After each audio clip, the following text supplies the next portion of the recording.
Well, here we are. It's Wednesday, what's today? The 3rd of June, and I want to talk today quickly about the results that just took place from the Leland Little sale down in North Carolina. It did extremely well. We had covered the sale before we did a preview on it, as you know, and I thought the items were very, very good. It was a small auction, only 80 or 90 lots, but they did manage to follow that wonderful formula of getting the sale up early, lots of good quality photographs, provenances, nice descriptions, dimensions, all of it was very well covered. And in the end, the sale did really, really well. And I hope the folks there are very pleased with it. It was an excellent little sale, and we'll see what else they come up next time. But I'm going to go through some of the results to give you just some idea of how it went. Many of the pieces you'll recognize because we talked about them last week when we did the preview. We're going to get started. All right, and here we go. This is the sale, and all of these lots did just fine that were featured at the top of the page. And we'll start with this, the pair of Kangxi dishes, the lady dishes. These were very nice, and these have been around. This is a well-known pattern. You see them. If you throw these into Google Lens, you'll find other examples. And they typically sell for anywhere from $800 to $1,300 each, including the buyer's premium. And these brought it works out to around 25% buyer's premium. So you're up around $1,500, $1,600, $700 a piece, which is fine for these. But these would have been sort of like if there was a bargain of the day, these probably would have been the big bargain of the day because I think the price was fine, but everything else just really took off, as you're going to see. The next thing up was the copper red Chunlung period dish. This had originally been bought from the Chait Gallery in New York. It measured about 9 inches in diameter. We talked about it a couple of times. I admit, last Friday I had said when I gave the estimate on this, what I thought it would bring, I said 3,000 to 5,000 originally, and then I thought about it and said, "Oh no, this will bring more than that." And I came back and I said, 8,000 to 12,000 is more likely. And in the end, that's what it brought. It brought 6,250 plus premium, or around about $8,400, $8,500, and it was a nice plate. And this also was bought. Here's a nice daylight shot of it. There it is. It's got a little tiny bit of rubbing on it, but nothing significant. Very attractive. And it had originally been bought also from Chait Gallery in 2000, 25 years ago. They bought that. Did very well. And you'll also notice with Leland Little, I've said it before, they all their estimates say $50,000 to $25,000 because they realize that in today's market, collectors and dealers and people that are really interested in better Chinese art know what the things are going to bring. They can do their own homework on it. They don't need an estimate to tell them what they're doing. So an estimate these days is really just sort of a guidance for the newbie. And even then, they're not all that accurate, as we've discussed in previous videos, that the things only sell in their estimates even among the major auction houses, even the Christie's or Sotheby's or Bonhams, with about 30% of the time, 35% of the time in many sales, and they often go way over. So there you go. And then there were several of these stone heads in the sale, these limestone heads. These were all very, very nice. This one did very well. I had put a bid on it. I didn't get it, but that's okay. You don't get everything. And this sold for $5,000 plus the premium, or around $6,200 for that head.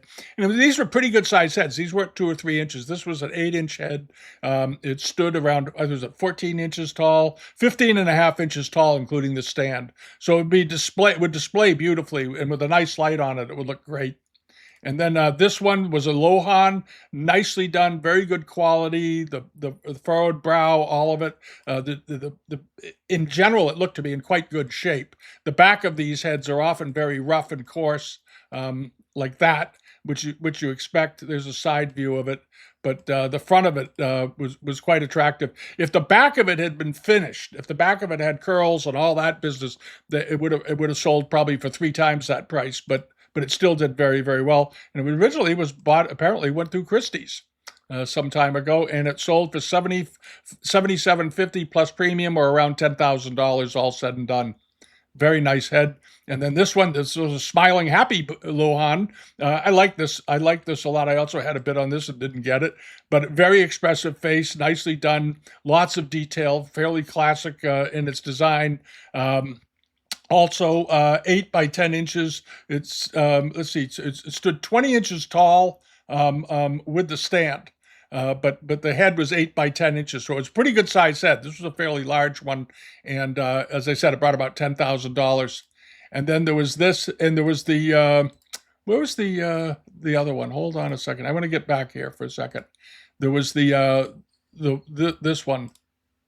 This one brought 16,000. And this was the Tang Dynasty head that had also been bought, I believe, at Chait Gallery. Yeah, Chait Gallery, New York. This fairly large. This was around 20 inches tall, but it was in wonderful shape. When we previewed it a few weeks ago, I was very happy to see that all of the curls of the hair were in good shape. There was still pigment involved on the face, the eyes, the lips, and so forth, because usually they're long gone, rubbed off, worn off because of the extreme age of this. And it's on wood, and paint comes off of wood quite easily over a period of time because moisture gets into the wood, expands and contracts, and causes the paint to flake off sometimes. But this one was quite intact, and with the buyer's premium, it ended up at about $21,000 roughly. Very attractive, though. I liked all the heads. I thought the heads were great. And then over to this. This was a very interesting thing, the Shoushan Lohan stone carving. This was fairly small. It wasn't a big thing. It was only about 4 inches in height, but it was meticulously carved, probably Kangxi period. But the minor details on this were really, really excellent all the way around. I know a lot of you looked at it because I had a number of inquiries through the service on it. And I just said, it's a great thing, and it's probably going to bring $6,000 to $9,000. And this is it. But very, very nice. And we've seen them in the past. Sometimes they even sell for a little more. But this was a good one. And it ended up going for $10,000 roughly with the buyer's premium, just about 10,000. But an excellent carving, a really excellent carving. And it was in perfect condition. That was the other thing that was really nice about it. I liked that a lot.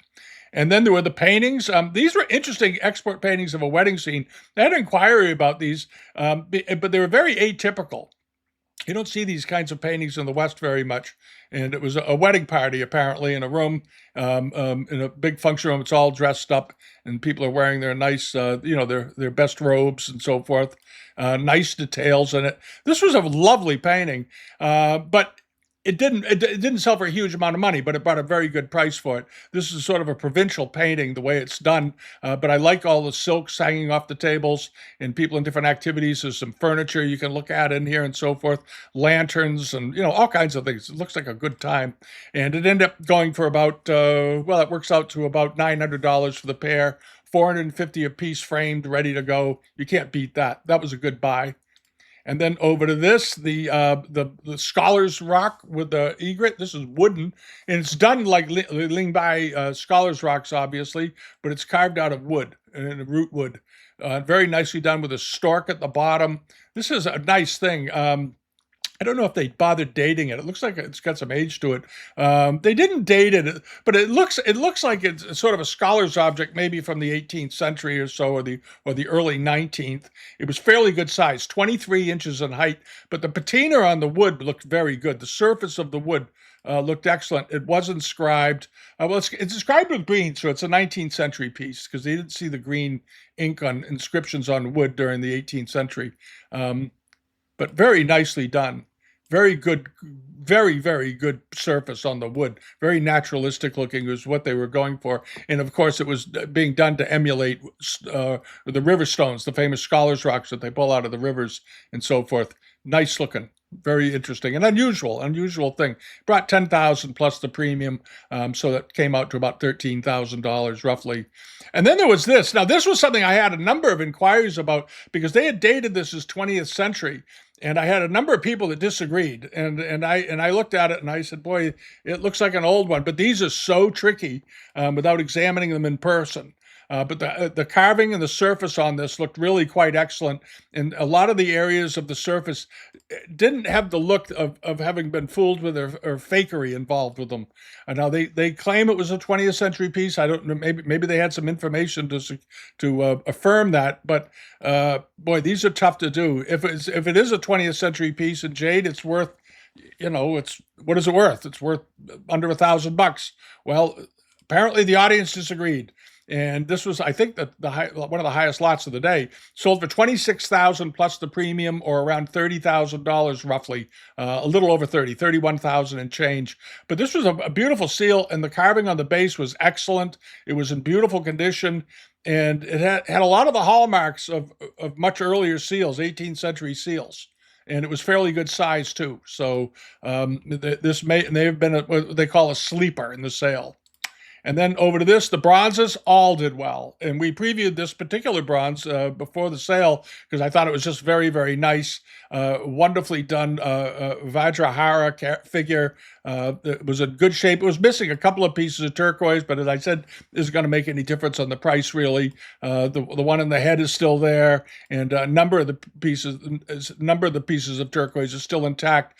But it was a very finely cast example. And if you looked at the minor details, I know a bunch of you did because I heard from you.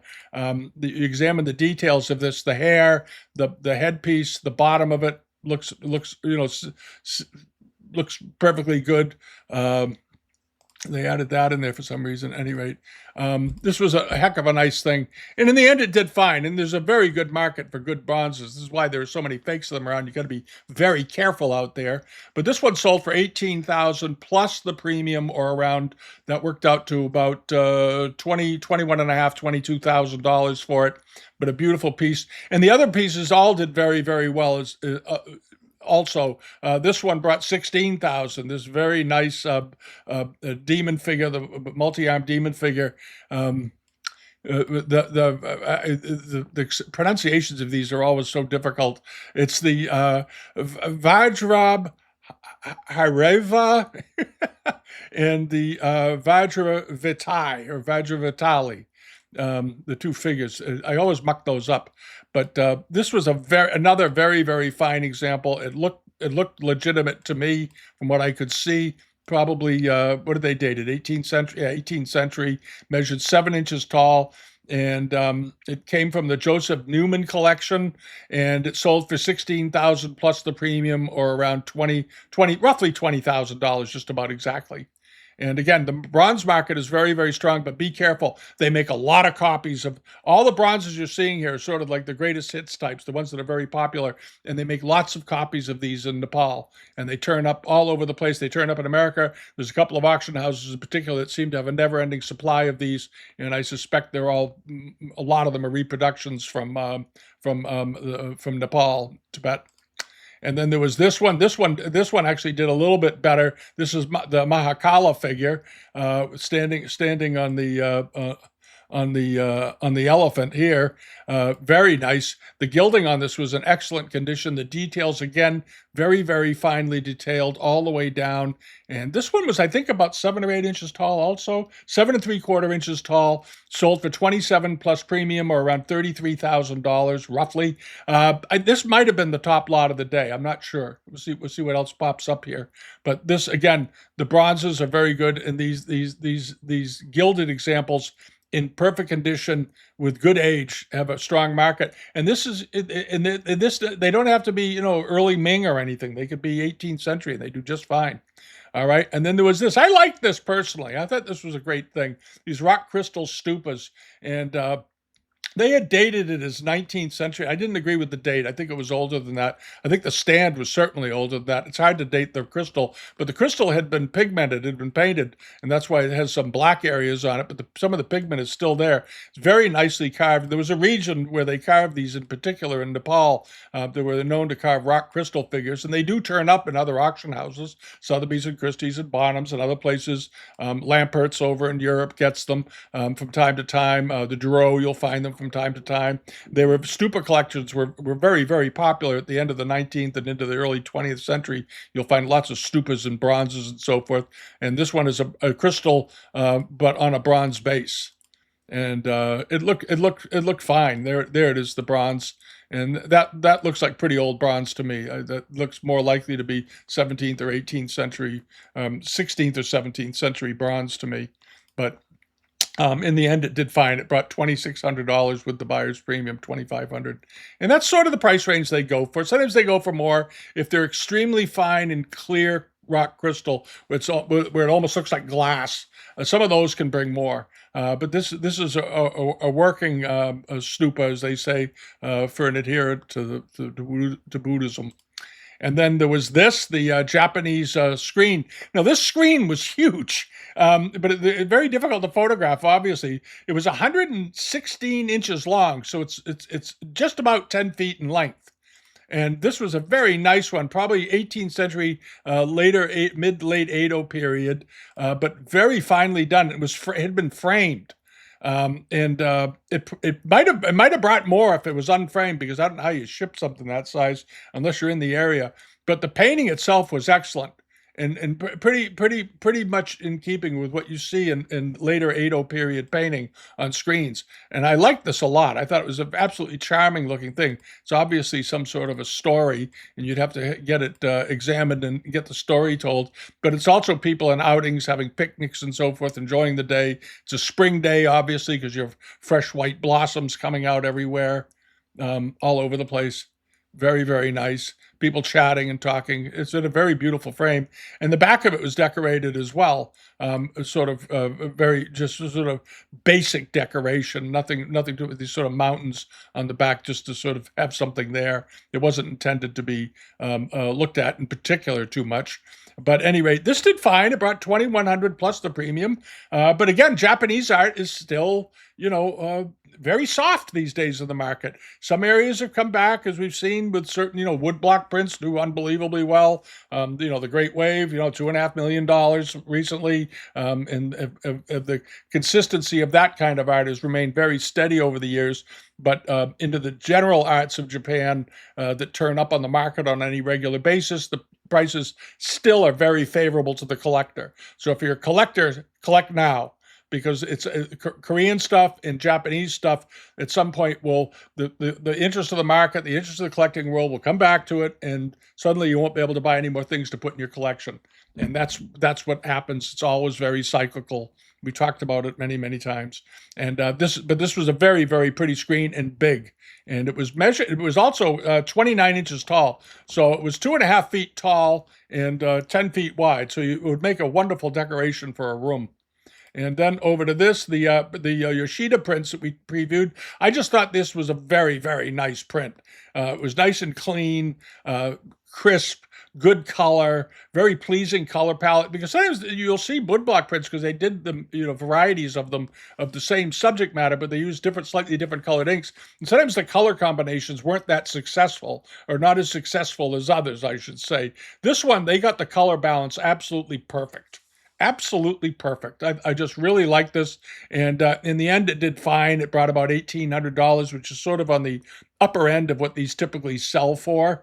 And then there was the other one by him as well. This one, the Yoshida of Fujiyama from Miho.